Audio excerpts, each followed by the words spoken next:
नमस्कार अमरावती। अमरावती शहरात bogus doctor विरोधात महानगरपालिकेने मोठी कारवाई केली आहे।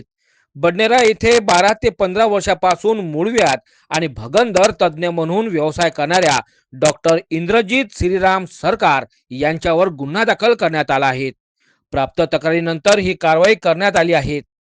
मनपा आयुक्त सौम्या शर्मा यांच्या आदेशाने मनपा वैद्यकीय अधिकारी डॉक्टर विशाल काळे यांच्या नेतृत्वात डॉक्टर इम्रान शाह, डॉक्टर रुपेश खळसे यांनी स्ट्रिंग ऑपरेशन राबविले।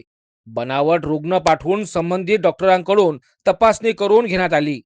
या दरम्यान डॉक्टरांनी 200 रुपये फी घेत रुग्णाला ॲलोपॅथिक औषधी दिली आणि मूळव्याध ऑपरेशन करिता 10 ते 15,000 रुपये खर्च येईल असेही सांगितले।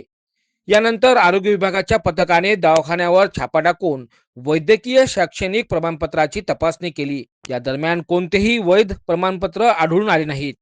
दवाखान्यातून ॲलोपॅथिक, आयुर्वेदिक, इलेक्ट्रोपॅथिक व होमिओपॅथिक औषधांसह ऑपरेशन साहित्य जप्त करण्यात आले। यात बडनेरा पोलीस स्टेशन येथे वैद्यकीय व्यवसाय अधिनियम 1961 अंतर्गत कलम 33, 33 अ, 34, 35 आणि 36 नुसार गुन्हा दाखल करण्यात आला आहे। अमरावती शहरात अनधिकृत वैद्यकीय व्यवसाय करणाऱ्यांना कोणतीही मुभा दिली जाणार नाही असा इशारा आरोग्य विभागाने दिला आहे। नागरिकांनी आपल्या परिसरात बोगस डॉक्टर आढळल्यास महानगरपालिका आरोग्य विभागाकडे तक्रार करावी असे आवाहन करण्यात आले आहे।